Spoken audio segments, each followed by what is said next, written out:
everybody, welcome back to my YouTube channel. Today we're reacting to B-Class Bullies. So let's get started, shall we? I don't know the music or the video or anything. I'm just a reactor.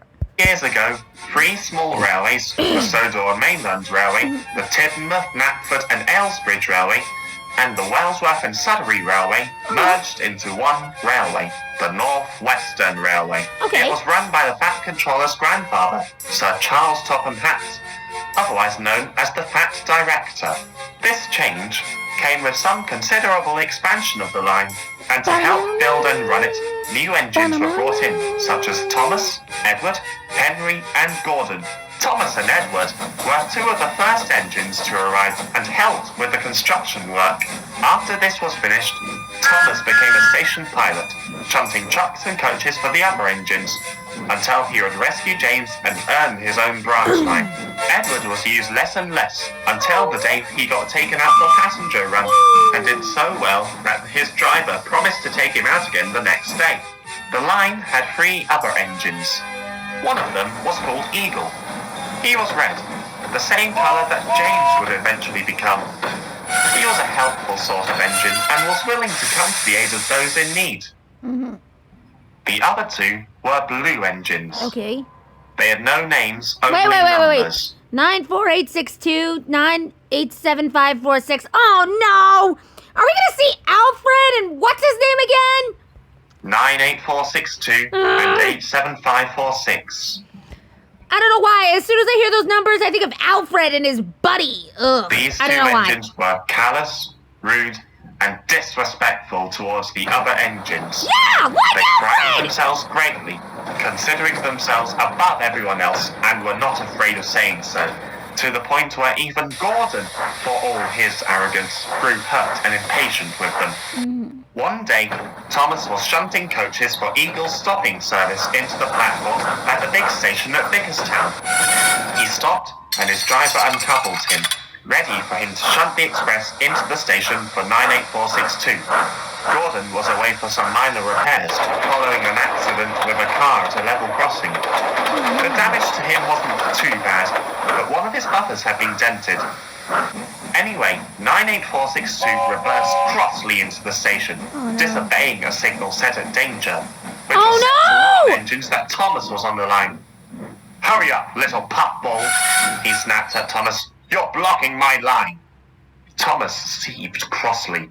"It's you who's on the wrong part of the line, you bully. You just passed the signal at danger. You might have derailed yourself on the points," he snapped crossly. "Ha! As if I'd derail myself on points, I'm so big," laughed 98462 rudely. "You're smaller than a spider compared to me, little Thomas, and dare I say about as good looking as a pig. So I think I can have better luck on a pair of stupid points." Thankfully, 98462 had not found the points, so Thomas was still able to move over to the other line. It was most unfortunate, however, that neither engine had noticed a group of young men throwing rocks at one of the points Thomas was due to cross over, jamming them, and that the signalman had almost forgotten about Thomas until he saw the 2 engines on the same tracks. As soon as he set the points straight in front of Thomas, Thomas started to move. He then quickly moved over to change the other points, so Thomas could move onto the other line, run around the coaches and get behind them to push 98462's train to help it start. As soon as he realized those points were jammed, he rushed out and tried to warn Thomas, but his cries were unheeded. Thomas was in such a foul mood that he didn't notice, and anyway, he was moving much too fast to stop in time. As soon as he crossed over the points, the front 2 wheels on his left climbed up and over the rails and crunched the ballast, while the other front 2 wheels on his left rested on the sleepers. "Bust my buffers!" he exclaimed. 98462 laughed rudely. "See what I mean?" he chuckled. "I would never have any trouble with points, I'm so big." "Well, your driving wheels might not, but your wheels in front might," snapped an embarrassed Thomas in anger. Soon, Eagle bought the breakdown train with the Fat Director on board. First, he helped 98462's train to start. Then he returned to help clear the mess and take Thomas to the works. The Fat Director spoke kindly to Thomas. Okay, good. The accident wasn't your fault, Thomas. Yeah. Those hooligans should have known better than to throw rocks onto the line. However, I'm afraid you'll have to go to the works for a few repairs. Eagle will take over your work, and Edward will, I'm sure, be willing to help with Eagle's trains. Thank you, sir, Thomas said sadly. Thomas was loaded onto a flatbed, and Eagle took him to the I hate when works. this stuff happens. Cheer up, Thomas, encouraged Eagle. The accident could have been worse after all. Yeah, it could have been. Thomas sighed. It's not that, Eagle. It's 98462. He called me a little puffball and said he could never derail himself on points. Pah! Retorted Eagle. Take no notice of him. You know what he and 87546 are like. Besides, with an attitude like that, his words will probably come back and bite him in the coal bunker one day. It's Eagle was gonna. righter than he thought. Over the next few days, while Thomas was being mended, Eagle would shunt the express for 98462, noticing and even trying to tell him that he was moving into the station with the signal and points set against him.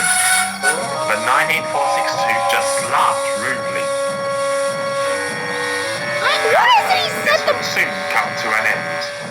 Why hasn't he sent them On the day away? Thomas was due to return, 98462 was pulling an express train from Barrow-in-Furness to the big station.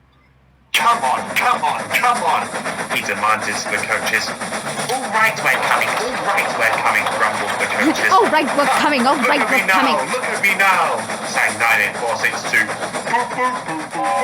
I'd like to see some stupid points stop me now. But he'd reckoned without Jack. Jack was a new signalman, and today was his first day on the job. He hadn't met all the engines before. The engine he heard in the distance was, he thought, 87546 on a stopping train. So he tried to set the points in the station ready for the train to run round, successfully changing one of them so that 98462 would be diverted towards the second platform. Okay. But 98462 had been moving much too fast. He crossed over one set of points, derailed on the other, continued to move at dangerous speed and climbed up and over onto the platform. The guards had saved the coaches. He had happened to lean up. I'm sorry, what was that about how he points, because of how big he was, the points wouldn't do that to him? Looks like his words came back and bit him in the butt. Of his window before 98462 crossed the points and saw that the points ahead of them were against the train.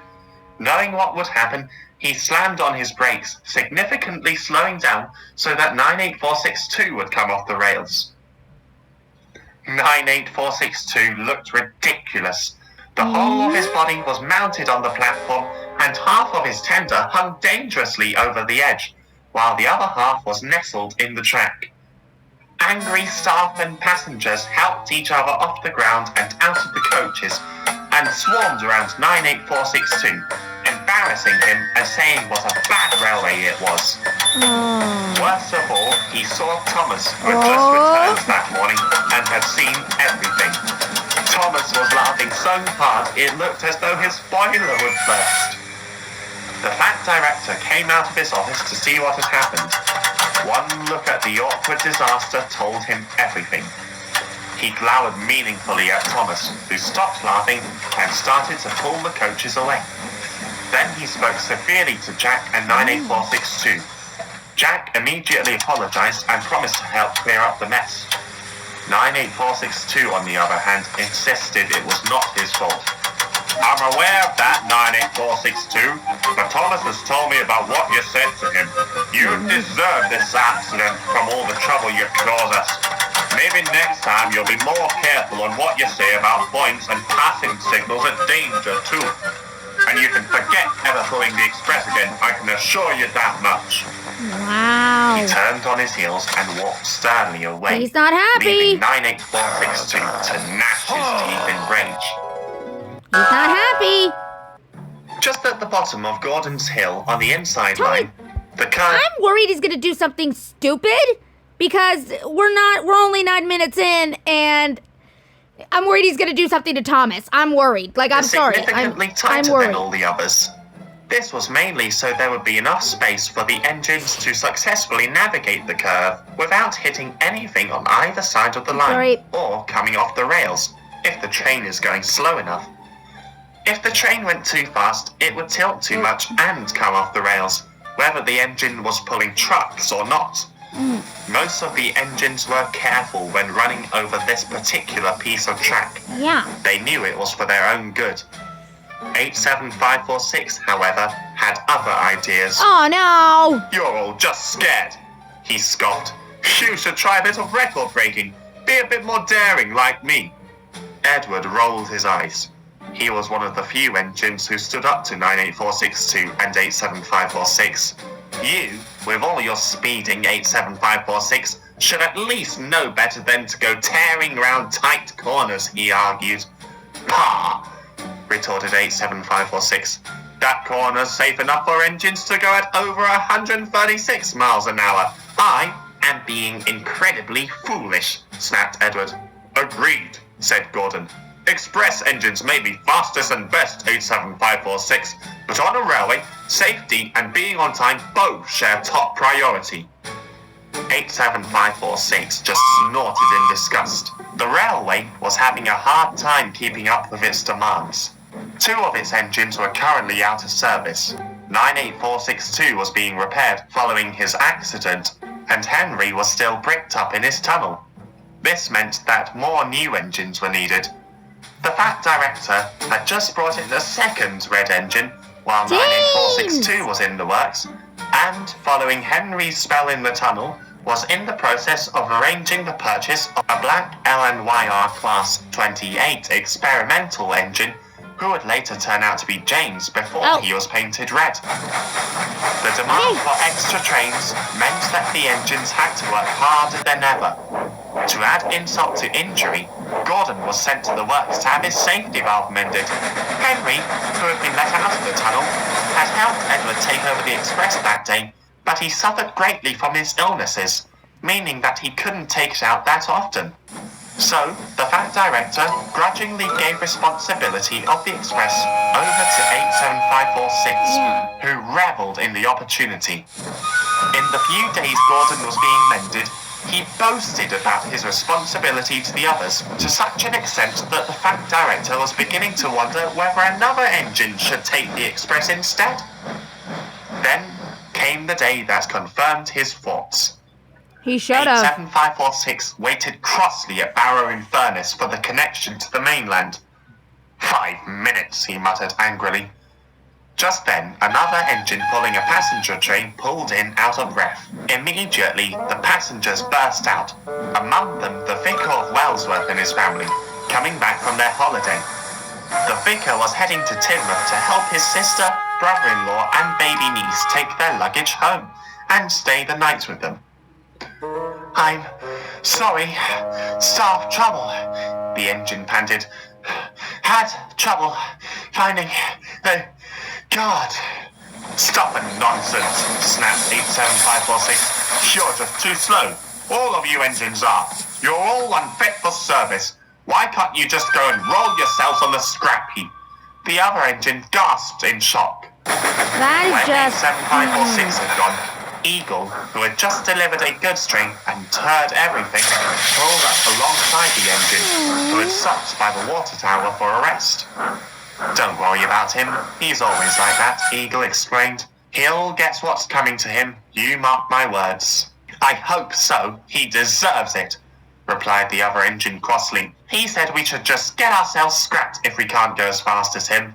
Well, by the way he's going, I wouldn't be too surprised if he got scrapped first with an attitude like that, Eagle added. Why do I feel like that's what's about to happen? I feel like that's what's about to happen. Got worse for 87546 as the journey went on. At the next station, a signal had failed, and since he was the first train to arrive there, he inevitably had to wait while it was mended. 87546 seethed impatiently at this. We should just go on through. We're late enough already, he moaned to his crew. "No one can say we disagree with you," said his driver, who personally wanted to finish the journey, if only to get home and away from his disrespectful engine. Duh. "But it's orders." "Ah, you're just a goody two-shoes, too afraid to take a few tiny risks," said 87546. "We'd be able to puff safely through the whole line if you weren't such a coward." "I'd rather be a coward than a reckless piece of scrap," the driver muttered to the fireman, who solemnly agreed with him. Half an hour later, amidst the complaints of the passengers, not helped by 87546 insults, the workmen had fixed the signal. By then, some of the passengers had decided they had had enough and had left the express. Some exchanged their tickets and caught another passenger train on the other line, which was hauled by Edward. Others refunded their tickets and either caught the bus or walked home. This made 87546 crosser and crosser. When the guard blew his whistle, 87546 started almost immediately jerking the couplings on his coaches. "Ow, ow, ow!" they screamed. "We don't like that, we don't like that, we don't like that." Every wise engine knows never to bump coaches, or else they'll pay them out. "Shut up and get moving," snapped 87546. He's gonna get what's coming to him. "We're late enough as it is." "I don't think I like where this is going," groaned the driver. "Why is that?" asked the fireman. "Because of a story I heard about an engine who wouldn't stop no matter what," the driver replied. "I used to work on the Mid-Sodal Railway, and I heard a story about an engine called Albert. He was a horrible engine and thought he knew better than anyone, including the manager. He tried to rush his work and ended up running dry, using up all his water. He got scrapped as a result, and well, by the way 87546 is going, I wouldn't be surprised if something bad did happen." The driver was right. They were climbing up Gordon's Hill when 87546 started to pick up speed. Uh-oh. Since his train was now half empty, he didn't need a bank as much. He was also a strong engine, built as an experimental prototype to pull heavier loads than engines like 98462. The driver, expecting the worst, fought for control. What made matters worse was that they were on the down line. Oh, The no. same line as the sharp corner on the other side. When 87546 saw the curve ahead of him, he realized his mistake and tried to stop. But the coaches only made him go faster. They decided to take him out, and they were pushing him down the hill. The coaches driver pushed fought to him! reduce speed. Wait. They could do that? I forgot the coaches could do that. I totally forgot. But they were still going much too fast. Acting quickly, he and the fireman jumped clear and the guard slammed on his brakes, while 87546 just shut his eyes. The front half of the train tilted to one side, hitting the ground with a sickening thud. The second stopped with such a jolt that the coach, who was now at the front, suddenly found itself resting in between the sleepers and the ballast, with a rail running right underneath her. Edward, who was the banker at the time, rolled up alongside the wreckage. It was worse than he thought.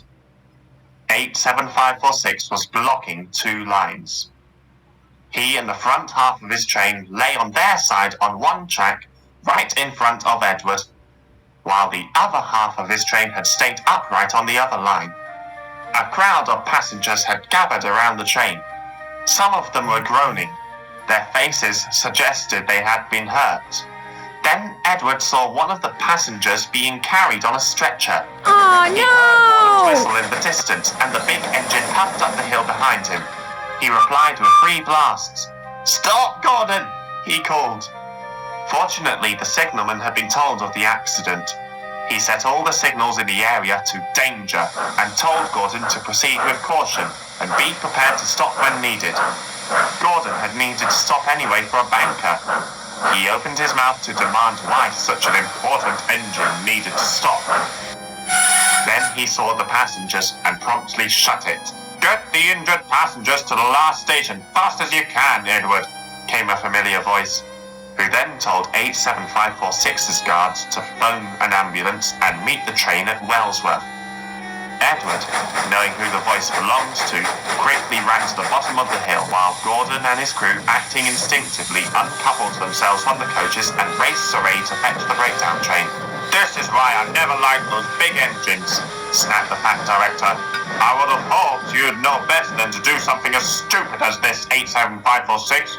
An engine of your size should never go that ridiculously fast. Even Gordon knows that. Because of you, 16 passengers were injured. One, the Vicar of Wellsworth, seriously. It wasn't my fault, sir. My driver made me go faster, replied 87546. No, I didn't, you liar. You wanted to go faster just because we were delayed by a broken signal, corrected the driver. So, not only have you put your passengers in danger, but you have also just lied to me, yells the Fat Director. I have had it with you, 87546. When you're mended, you can stay in your shed until I decide what to do with you. So he left 87546 in the shed for a very long time. 87546 resented him for this and made whatever job he had when he was taken out to take over from us difficult. He and 98462 paid the price for their foolishness eventually, though. 98462 and 875. Hey guys, sorry about that. My dad needed something from me, so I told him it's gonna have to wait because I was doing this. So yeah, let's keep going. Following their accidents, they thought they were in the right and constantly criticized the Fat Director and the other engines for this. Of course they did! One evening, the two engines were alone in the sheds at Vickerstown. I should be pulling high-speed expresses, not slow goods. I'm clearly too good an engine for this park railway, said 98462. That makes two of us, agreed 87546. I hope they're not going to do anything stupid to get revenge, honestly. I should be in use, not standing in the shed collecting dust like that relic Edward should be doing. Then, an idea flew into 98462's funnel. You're confined to the shed, you say? Listen, I've got an idea to get you out. We'll show that fat idiot what we can do. Oh no. The next day, when the shed foreman came, 98462 told him that 87546 was to be let out. It's director's orders, lied 98462. He came by this morning in a hurry and told me to let you know. The foreman, suspecting nothing, sent one of the workmen round to 87546's crew's houses to let them know. It was only when both engines had left for work that he had started to feel that something was wrong. Surely the Fat Director would let him know immediately if an engine was to be let out of the shed, instead of asking an engine like 98462 to tell him. However, he had just heard that Henry had broken down, again, so he decided not to think about it anymore. He should have thought about it! The accident if he had. Oh my goodness, what? Edward was shut Seriously, how do you not think of this? sitting in the yard outside Vickerstown that day when the signalman ran up. He pointed to two coaches standing outside his signal box. Can you move these coaches to the other loop, please? He asked. There's an empty train of coal trucks due to come in to make way for a local passenger train, and they're both on the same line. Right away, said Edward as he reversed onto the other line and coupled out to the coaches. They both had names on their side which read Annie on the coach facing him and Clarabelle on the coach behind her. Where are we going? Where are we going? Twittered the coaches. Just onto the other siding. We have to make way for two other trains to come through, Edward replied. Oh, such a shame, replied Annie. We never go anywhere these days, added Clarabelle. Well, maybe one day you might get lucky, laughed Edward. Are they gonna hurt Edward? At town, Thomas had just finished shunting a local train for 87546. It had originally been for Henry, but he had just been told of the last-minute change in engines. Unfortunately, the only coaches available were old ones, which were gas-lit. It was still early in the morning, and the passengers had just started to arrive. They weren't too keen on having to travel in old coaches, who were clearly due for an overhaul, but were in a hurry for either work or school, and so boarded the train regardless. Give me a sec, everybody. I will be right back. I'm back, guys. Sorry. Dogs. Oh, they had to go outside. Anyways, let's go. Thomas had had his doubts about the train he had just assembled, but there were no coaches left in the yard until Gordon came in with his express from Barrow in Furness, and Edward was due to fetch some new coaches from Crowburn's Gate. Just then, 8746 backed down onto his train. He exclaimed, "Smelly old coaches. I'd rather have new ones any day." He was soon followed by 98462. "Saw you needed a bit of help," he said. "We real engines must stick together." Thomas was confused. "Aren't you supposed to be in your shed, 87546? And last I heard, you were banned from pulling trains. And shouldn't you be taking your express now, 98462? Shortage of engines, and it's too heavy for one," 87546 said quickly, hoping the fat director hadn't heard them. This was partly true, given Henry's breakdown, but Thomas didn't realize 87546 was lying to him. The guard blew his whistle and waved his green flag. "Come on, come on, come on!" Tell us your top ahead! What are you doing? The groaned and creaked after them. They had heard about what had happened the last time 87546 had taken a passenger train and were not too keen on having him take them out. Soon they were racing Tell along. them! "Come on, come on, come on," urged 87546. "He's at it again," groaned the driver. "Any other engine would surely have learned their lesson by now," agreed the fireman before muttering, "He'll be the death of us one day." Bridges and houses flashed by, and soon they were nearly at the yard where Edward was shunting.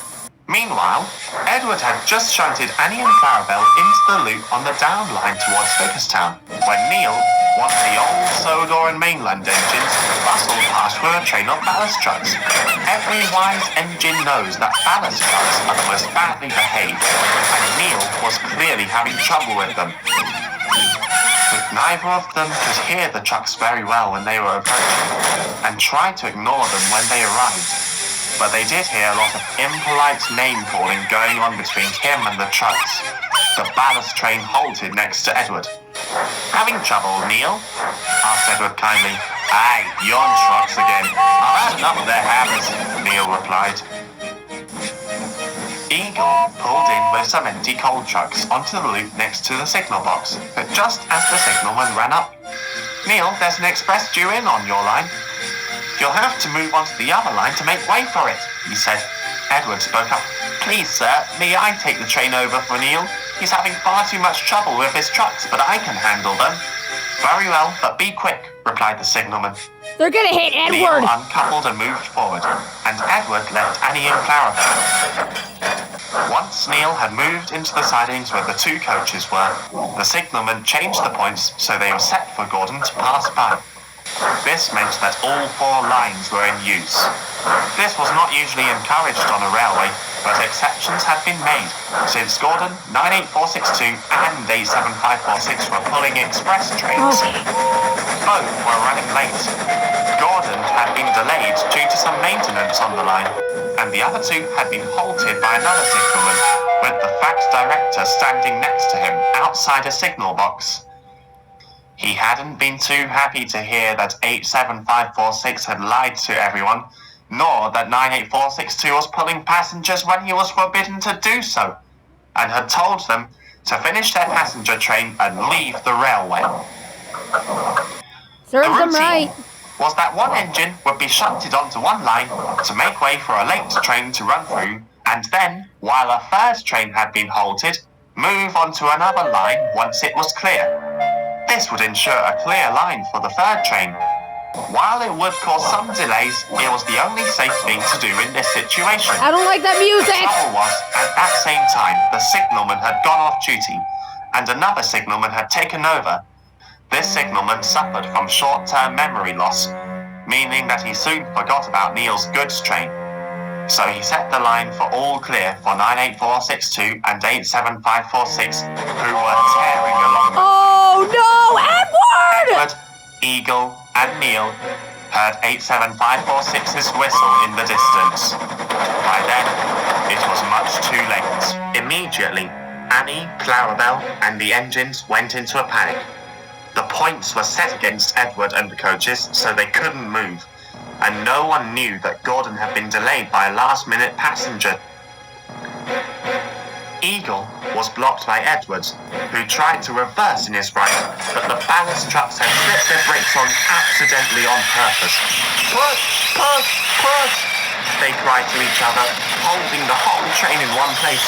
No, no, everyone cried, there's another train coming through! The trucks either ignored their cries or decided to keep the train at a standstill because another train was approaching. Get up, move on, get up, move on! Marks 98462 and 87546 to the coaches. Edward! The coaches wailed openly. They had a bad feeling that something would happen to them all.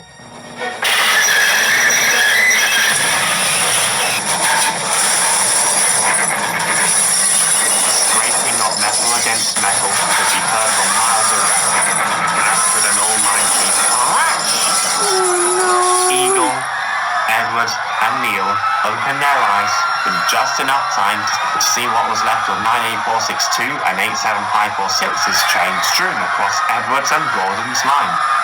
They quickly shut them again as Gordon raced through, hit the wreckage and derailed, himself and his coaches scraping Annie and Clarabelle's paint, while the passengers screamed in panic. Worse followed. A faint burning smell could be smelt everywhere, and soon the yard was in a raging inferno. Screams were heard as passengers trapped in the flames tried to escape but failed.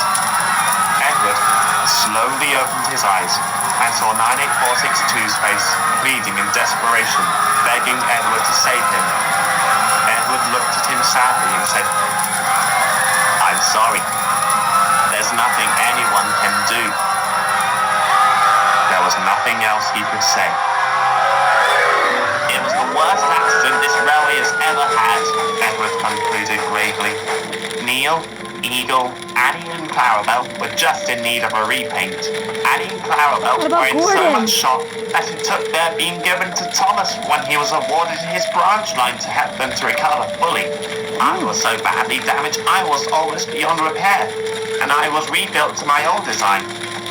Gordon was also extremely badly damaged, but not as bad as me, although the fire had burnt our paintwork off. The fire brigade managed to put the fire out, but 246 passengers were hurt. The worst thing was that 226 passengers died in that terrible accident. Over 80 of them were so badly burnt that their bodies were unrecognizable, and most of them had been in the stopping train. It eventually also turned out that the impact had broken the couplings on some of the coaches at the end of the train, and those coaches just rolled in the opposite direction. Thomas took them back to the big station, while another engine helped clear up the mess. But worst of all was the sorry condition of 98462 and 87546, both of whom stood in front of me, beyond repair Edward is and telling the dead. story! Wasn't expecting that. 3 trains are involved at Vickerstown. Wow. I was not expecting that. Like, what? Is that it? Is it over?